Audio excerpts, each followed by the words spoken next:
Kung maiisip nyo lang mga kababayan, ang mundo ngayon ay may kumakalat na infeksyon.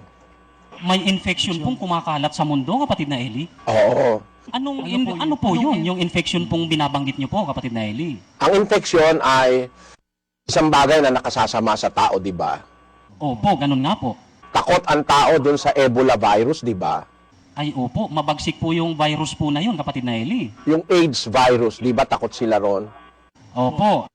Kaming kinatatakutan ng taong infeksyon, pero ang isang infeksyon pinakamasama sa lahat, yung infeksyon ng kaluluwa, yung nakakasama sa kaluluwa. Yun naman ang walang kamalay-malayang tao na kumakalat ngayon. Marami ngayon na mga bulaang Kristo, mga bulaang propeta, nagliligaw ng mga tao. That is the worst infection ever that had afflicted humanity. Yan ang pinakamasamang infeksyon na kumakalat sa sangkatauhan. Gusto mo bibigyan kita ng halimbawa, kapatid na Mel? Opo, sige nga po, kapatid na Eli, kung paano po ba yan? Pag nakinig ka kay Kibuloy, masama ang ituturo sa'yo ni Kibuloy. Bakit naman po? Ano po ba ang masamang itinuturo po ni Kibuloy? Eh, hindi ba kay Kibuloy bawal magtanong? Ay, opo, narinig ko na po yan, kapatid na Eli. Samantalang sa Biblia, utos ng Diyos, magtanong ka nga eh. Basahin natin yung 2:11 ng Hagay. Ganito ang sabi ng Panginoon ng mga hukbo.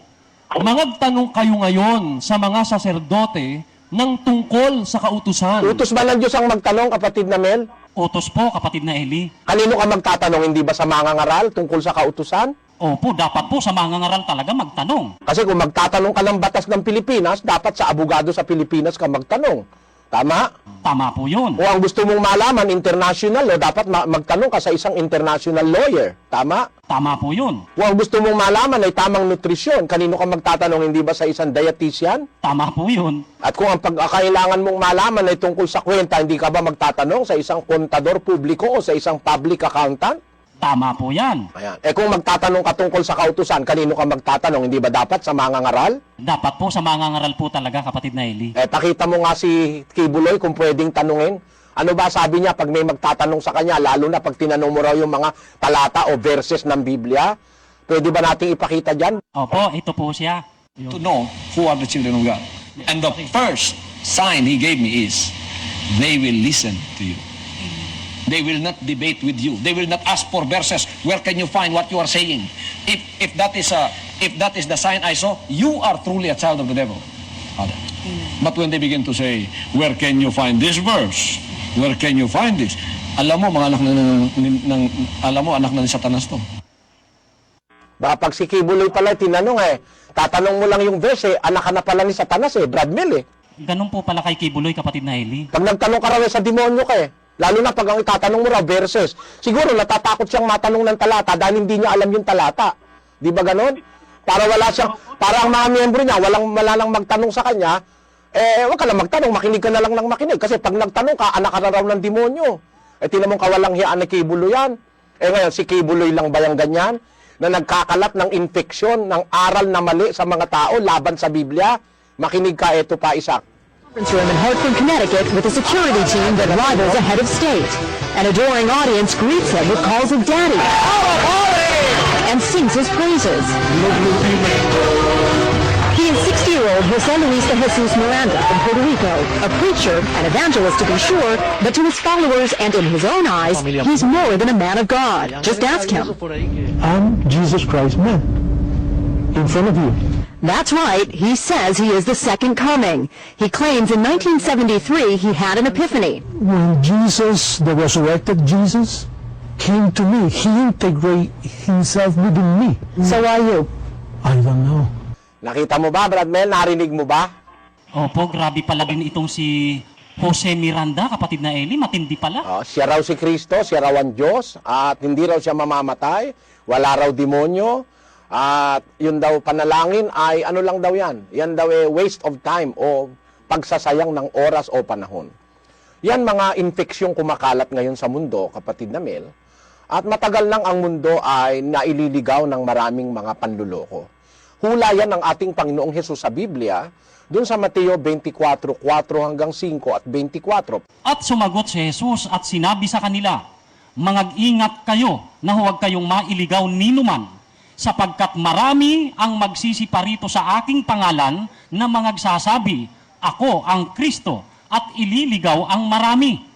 Sapagkat may magsisilitaw na mga bulaang Kristo at mga bulaang propeta at mga nagpapakita ng mga dakilang tanda at mga kababalaghan. Ano pat ililigaw kung maaari pati ng mga hirang. Nakita mo, magliligaw ba o hindi, kapatid na Mel? Magliligaw po, kapatid na Eli, ayon sa Panginoong Hesus eh. Gaano karami maliligaw? Marami po, kapatid na Eli. Ililigaw ang marami. Kaya, alam nyo, makita nyo mga kababayan, ang ibig kong sabihin, kaya nangangailangan tayo ng pag-aaral, pagsusuri ng mga salita ng Diyos. Pag-aaral ng doktrina ng ating Panginoong Hesus. Kasi maraming magliligaw, malay ninyo. Isa kayo o isa kami sa mga naliligaw. Napakaganda na maging well-informed tayo at aware. Kasi available naman ang Biblia, kapatid na Mel, ngayon eh. Opo, kapatid na Eli, lalo na po, kayo nga po tuwing exposition po natin, namimigay po kayo ng mga Biblia sa mga tao. Alam mo, nung araw, mga 60 years ago, hindi masyadong available ang Biblia, mahal ang Biblia, hindi masyadong mura ang imprenta. Ngayon, aba, ang Biblia, mabibili mo lang, murang halaga, 300 piso. Mahal pa nga yung Brad Mel, isang kain mo sa Manila Hotel, kukulangin ka ng 2,000 Di ba? Pag kumain ka sa matinutinong restaurant, baka kulang sa'yo 1,000. Pero ang Biblia, mga 300 pesos, 200, mabibili mo na. Kaya hindi ngayon tayo pwedeng magsabi na, o Panginoon, di kasi namin alam, kaya kami naligaw eh. Meron ng Biblia, available na, magbabasa lang tayo, makikinig lang tayo, makikita natin kung may nagsasabi ba ng totoo o puro ba sinungaling ang mga nangangaral ngayon. Aalamin natin yan sa pamamagitan ng ganitong pagtitipon, mga kababayan. Ang ipinag-aanyaya sana namin sa inyo, kung payag kayo, napakaikling panahon kung atin pong ikukumpara sa maraming araw at oras na nakalipas na sinayang natin sa mga bagay na walang kabuluhan. Minsan nagpupuya tayo dahil lang sa panonood sa mga chismisan sa telebisyon. Minsan nagpupuya tayo dahil lang sa pakikipagchismisan sa kapitbahay. Minsan nagpupuya tayo sa panonood ng isang pelikula na alam mo namang niloloko lang tayo sa pelikula, kapatid na Mel. Bakit nyo naman po sinabi, kapatid na Eli, na niloloko lang po tayo sa pelikula? Lumilipad ba si Vilma Santos? Sige nga, totoo ba lumilipad yun? Hindi nga po, naalala ko po yung Darna. Nakikita mo, lumilipad siya sa Darna. Hindi ka ba niloloko ron? Pinaniniwala ka sa isang karakter na hindi naman totoo at di naman mangyayari kahit kailan. Yan ngayon ang nakahiligan ng tao. Manood ng pelikula, mga fairy tales na sinasayang lang natin ang oras natin dyan. Hindi totoo yan kapatid na Mel. Kaya masasabi ko, marami po tayong sinayang na oras, mga kababayan, sa ating buhay. Sana bigyan nyo po ng pagkakataon na mapag-aralan naman yung pangkaluluwa dahil sa ayaw nyo't sa gusto, maniwala kayo't hindi, mga kapatid, mga kababayan, ang buhay natatapos sa mundo, lilipat tayo. Kaya nga ang tawag ng iba ron, kabilang buhay, di ba?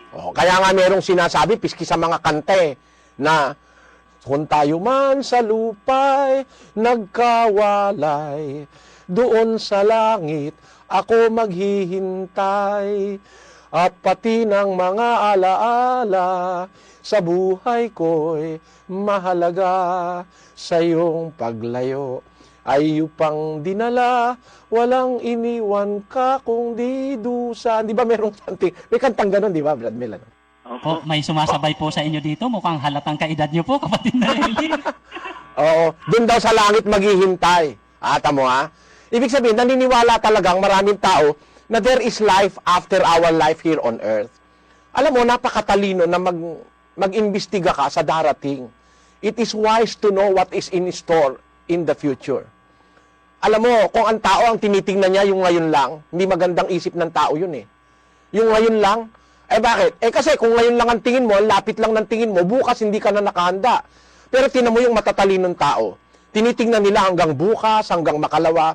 Yung mga taong intelihente, naghahanda yon para sa eventualities na maaaring mangyari sa kinabukasan. Tama? Tama po yun, kapatid na Eli.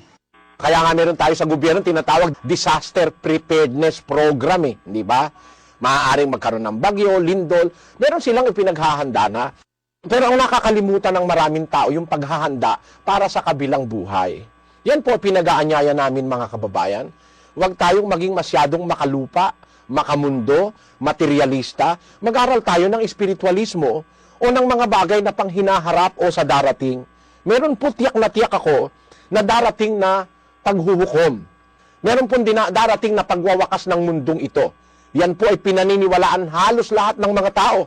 Ang Katoliko naniniwala sa end of the world. Ang Sabadista, ang Iglesia ni Manalo, naniniwala sa katapusan ng sanlibutan. Ang mga Muslim, ang lahat ng mga taong naniniwalang may Diyos, naniniwalang may katapusan ng mga bagay dito sa mundo. Eh kung may katapusan, nakahanda na ba tayo sa katapusan? Mga kababayan? Yan ang ating paghandaan. At yan po ang layunin ng tinatawag nating mass indoctrination. We want to share with you our knowledge of what is in store for us in the future. Alamin po natin ano ang nahinaharap. Anong dapat nating gawin? Nakasiguro na ba tayo sa hinaharap? Are we sure that we are ensured of things that are good in the future? Meron na ba tayong assurance na kung saan tayo dapat mapunta o mapupunta ba tayo sa kapahamakan o sa kaligtasan ba? Yan po ang nilalaman ng pag-aaral na ito. At ang ating pag-aaralan, doktrina ni Kristo. Dahil ngayon ay panahong Kristiyano. Ngayon, ang gawin natin ganito, sila ang hukom. Ang hukom po yung audience po, yung ating mga kababayan, kapatid na Eli. O sila makikinig, hindi ba yung hukom nakikinig yon? Pag may nagsasalaysay, iniimbestigahan, nakikinig lang yung hukom, pagkatapos saka siya hahatol, base sa kanyang narinig. Tama? Tama po. Ang tawag doon, hearing eh.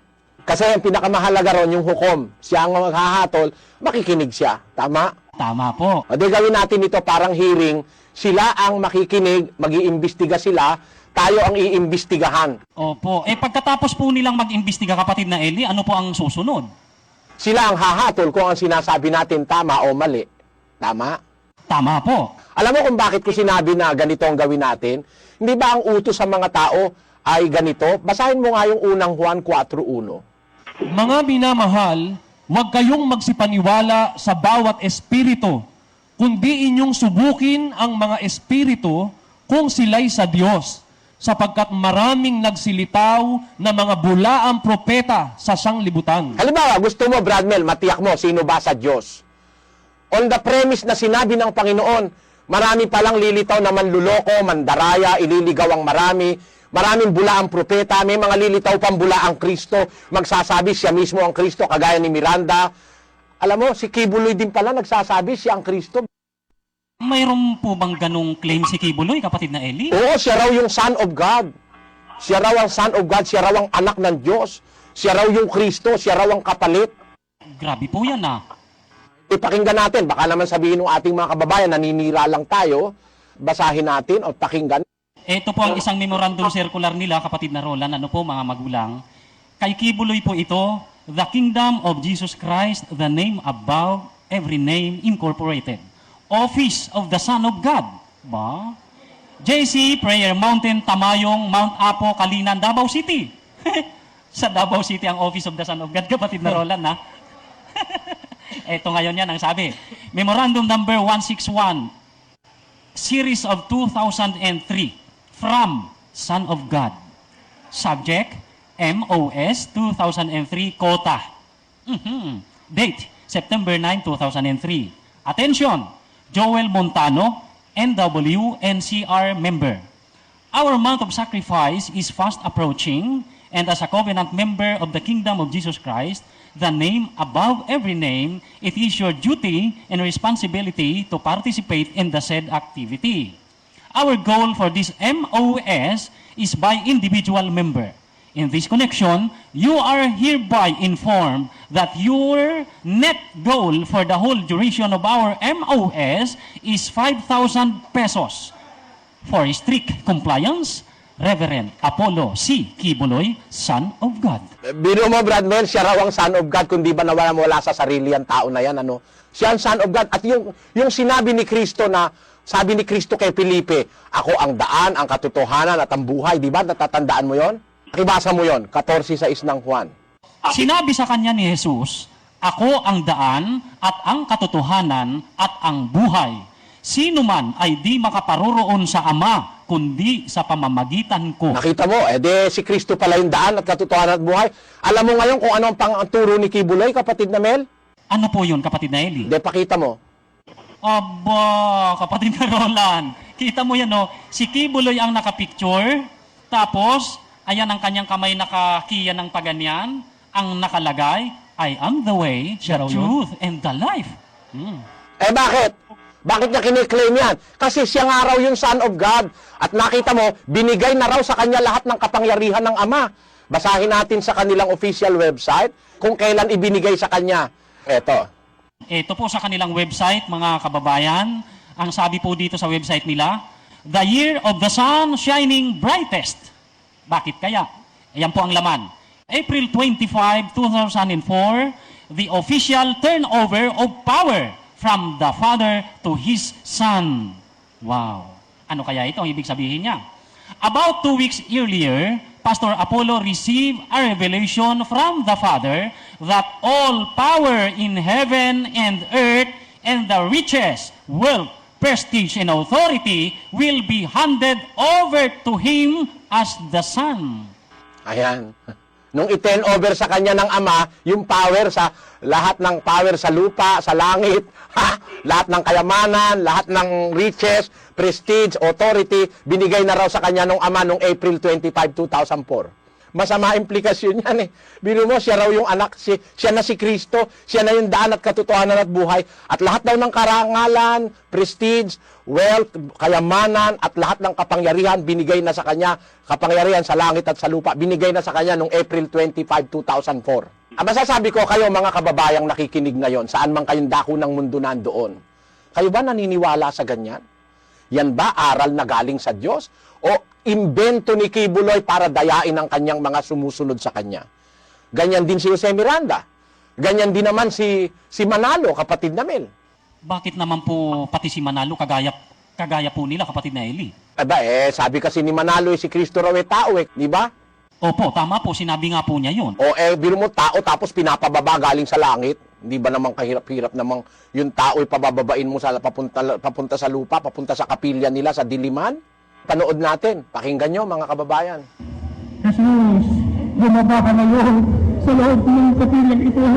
Lapitan mo ngayon at patagisin mo ang iyong kapangyarihan sa puso ng lahat ng sinasamba. Biro mo, kung yan nasa tamang kaisipan, kapatid na Mel, bababa ba si Kristo? Hindi po bababasi ang Panginoong Hesukristo. Mali ka, Brad Mel. Mali ka dyan sa sagot mo sa akin. Bababa si Kristo. Pakinggan mo, basahin natin sa unang Tesalonica 4:16. Sapagkat ang Panginoon din ang bababang mula sa langit, na may isang sigaw, may tinig ng arkanghel, at may pakakak ng Diyos. At ang nangamatay kay Kristo ay unang mga bubuhay na maguli. So, bababa si Kristo, kapatid na Mel, sa pagkabuhay na maguli ng mga patay. Alam mo kung kailan siya bababa? Sa pagkabuhay na maguli ng mga patay. Kailan ba yung pagkabuhay na maguli ng mga patay? Kung kailan bababa si Kristo? Basahin natin sa Biblia kung kailan yung pagkabuhay na maguli sa mga patay. 6:44 ng Juan. Walang taong makalalapit sa akin, maliban na ang amang nagsugo sa akin, ang sa kanya'y magdala sa akin, at siya'y aking ibabangon sa huling araw. Nabubuhay uli ang mga patay, kapatid na Mel? Sa huling araw po, kapatid na Eli. Sukat si Manalo'y pinapababa, hindi pa naman huling araw ay pinapababa dun sa kapilya nila. O na-realize mo na ang katarantaduhan na yon? Opo, malayo po sa tiempo. Ulitin nga natin. Hindi pa naman huling araw ay pinabababa na. Pakinggan nyo, ha? Jesus, bumaba ka ngayon sa loob ng kapilang ito. Lapitan mo ngayon at patagisin mo ang iyong kapangyarihan sa puso ng lahat ng sinasamba. Nakita mo? Biro mo pinabababa ngayon, matagal na yan, tape na yan Inaapura si Kristo bumaba. Nako, pagka bumaba si Kristo, humanda sila pagbaba ni Kristo, pinagluloko nila kasi mga tao Yun ang ibig kong sabihin.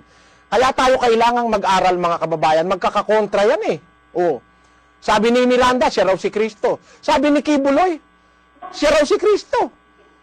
Di ba kapatid na Mel? Meron pang isang nagsasabi siya si Kristo, kilala mo yon? May alam po akong isa, kapatid na Eli, natatandaan ko po si Alelio Pen. Yung mahaba ang balbas na taga-Bataan ba yun? Sambales. Siya raw yung si Kristo. Meron pa nagsasabi sa atin sa Pilipinas, siya raw yung Diyos Ama. In-interview pa sa Channel 7 Di ba? Ayaw po. Nakita ko po yun. May daladalang tungkod. Oo. Kaya masasabi ko, kapatid na Melano, ngayon nakalaganap ang infeksyon, panluloko, pagliligaw sa kapwa. Mga kababayan, tanungin ko kayo, tanungin mo nga sila, Brad Mel, wala ba silang pagnanasa na makatiyak sila kung sino talaga nagsasabi ng totoo? Ayan, mga kapatid, mga magulang, ang tanong po ni kapatid Nelly, wala po ba kayong pagnanasa na kayo'y makatiyak kung sino ang nagsasabi ng totoo? Ano po ang sagot po ninyo? Wala po ba kayong pagnanasa o may pagnanasa kayong matiyak po ninyo kung sino ang nagsasabi ng totoo? May pagnanasa daw po sila kapatid na Eli na matiyak nila kung sino ang nagsasabi ng totoo. At napakaganda nun, kapatid na Melano, kasi unang-una sa lahat, ang dapat nating pag-aralan, kung meron tayong pagnanasa na matiyak natin yung totoo, basahin mo nga yung 7:17 ng Juan. Sabi po sa talata, kung ang sino mang tao ay nag-iibig gumawa ng kaniyang kalooban, ay makikilala niya ang turo kung ito'y sa Diyos o kung ako'y nagsasalita na mula sa aking sarili. Paki-English mo nga yan, Brad Mel. If any man will do his will, he shall know of the doctrine, whether it be of God or whether I speak of myself. Tinan mo ha, kung gusto mo pala makilala yung totoo, makilala yung katotohanan, yung katwiran, ang dapat pag-aralan mo, doctrine eh, hindi ba? Opo, ganun po pala yun kapatid na Eli. Doktrina po pala dapat ang pag-aralan. Oo, makikilala mo ang turo. Kung ito'y sa Diyos o kung nagsasalita siya mula sa sarili. You will know of the doctrine whether it be of God or whether I speak of myself. So, ang doktrina ang ating pag-aralan. At iniaalay ko ang aking paglilingkod sa ating mga kababayan.